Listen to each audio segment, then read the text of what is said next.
Welcome to Wonderland, the podcast where I go down the rabbit hole to research things you may be curious about. My name is Ami, and I'll be your guide on this trip to Wonderland. Hi there, my Wonderlings. As we prepare for our Halloween episode this year, I'm releasing one episode a day for 13 days. The first 12 episodes are short ghost stories for you to enjoy, and the 13th episode will be the Halloween episode, in which we'll go down a rabbit hole that will make you wonder what things go bump in the night. I wonder. I wonder. I wonder. I wonder. I wonder. I wonder. The story you're about to hear is from Very Scary Stories to Tell in the Dark by D.S. Murphy. You can read this story and many more on urbanepics.com. These are short, easy, spine-tingling tales that are fun to tell around a campfire or in the dark.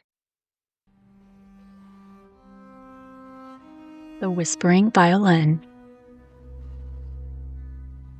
In the remote village of Shadowmoor, nestled deep within a valley surrounded by towering snow-capped mountains, the people live simple, quiet lives. The village, isolated from the outside world by the rugged terrain, had its share of superstitions and old tales passed down through generations. One such tale was that of the Whispering Violin, an instrument of haunting beauty and malevolent power. The villagers spoke of it in hushed tones, warning of the curse that clung to its strings said to have been soaked in the tears of a lover scorned and betrayed. Esme was a girl with music in her soul. From a young age, she had been captivated by melodies and harmonies, finding solace in the notes that floated through her mind. She had taught herself to play the old violin that her father had left behind, spending hours each day practicing in the quiet of her room, the music a balm for her restless spirit. But the violin she played was old and worn. Its sound thin and reedy, and Esme often dreamed of finding an instrument worthy of her love for music. One crisp autumn afternoon, as Esme wandered through the outskirts of the village, she stumbled upon an old, abandoned church. The building was crumbling, its stone walls covered in ivy, its roof sagging under the weight of years. Curiosity piqued, Esme pushed open the heavy wooden door, the hinges creaking in protest, and stepped inside. The interior of the church was dark and cold, the air thick with the scent of damp wood and decay. But as Esme's eyes adjusted to the dim light, she noticed something gleaming in the shadows near the altar. Her heart quickened as she approached, her footsteps echoing in the silence. There, lying on a dusty pew, was a violin unlike any other she had ever seen. The violin was exquisite, its wood dark and polished to a rich, deep luster. The strings, though old, seemed to hum with a faint, almost perceptible melody, as if they were alive with the echoes of forgotten songs. Esme reached out to touch it, her fingers trembling with excitement. The moment her hand brushed the wood, a shiver ran down her spine as she felt a strange, almost magnetic pull toward the instrument. Unable to resist, Esme picked up the violin, the weight of it comforting in her hands. She could feel the music within it, waiting to be released, and she knew she had to play it. Without a second thought, she carried the violin home, her heart pounding with anticipation. That evening, as the sun dipped behind the mountains and the village was bathed in twilight, Esme sat by her window, the whispering violin cradled in her lap. She drew the bow across the strings, and the instrument sprang to life, its voice rich and resonant, filling the room with a haunting melody.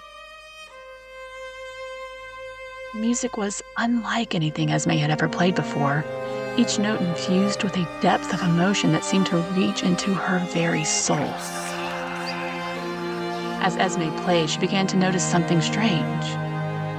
The violin's whispers, once faint and distant, grew louder, more insistent. At first, she couldn't make out the words, but as the music swelled, the whispers became clearer, revealing the darkest secrets of those who listened.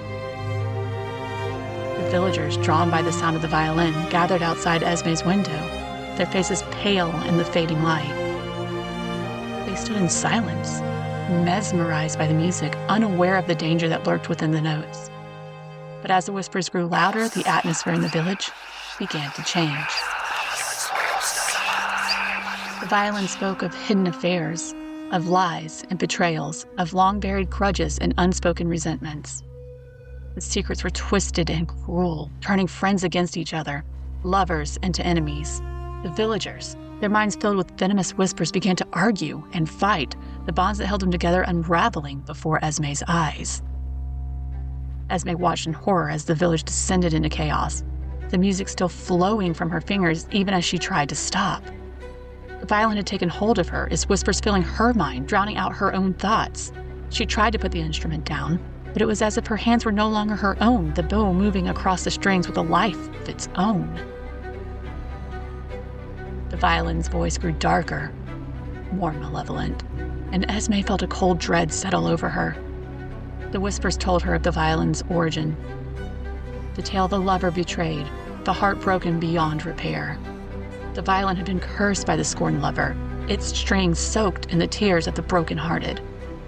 It fed on the misery it created, growing stronger with each note, each secret revealed. Desperate to break free of the violin's grip, Esme tried to destroy it. She threw it to the ground, but the instrument did not shatter. Instead, it lay there, humming with a dark energy, the whispers growing louder, more frenzied. The villagers, driven mad by the secrets they had heard, began to turn on each other, their eyes wild with anger and fear. Esme realized too late the true nature of the violin. It was not just an instrument. It was a weapon, a tool of destruction designed to tear apart the fabric of the village. The violin would not allow her to stop playing, its curse binding her to the music, to the darkness it spread. As the final note rang out, the violin's whispers reached crescendo, filling Esme's mind with a cacophony of voices. Her vision blurred, her strength drained, and she felt her body collapse to the floor, the violin still clutched in her hands. The whispers faded into silence, and the village was left in ruins, the people broken and scattered, their lives forever altered by the secrets they had heard. When the villagers finally returned to Esme's house, they found her lifeless body, the whispering violin beside her. The instrument was silent, its strings still, its curse complete. The villagers, fearful of the violin's power, buried it deep within the earth, hoping to seal away the darkness. But the whispering violin is not so easily silenced. It lay dormant, waiting for the next musician to find it, to pick it up and play its cursed melody. The legend of the whispering violin lived on, a tale of sorrow and betrayal, a warning to those who would seek to uncover the secrets hidden within the music. And in the quiet of the night, when the wind howled through the mountains, some swore they could still hear the faint strains of a violin, whispering in the darkness, waiting for the next soul to fall under its spell.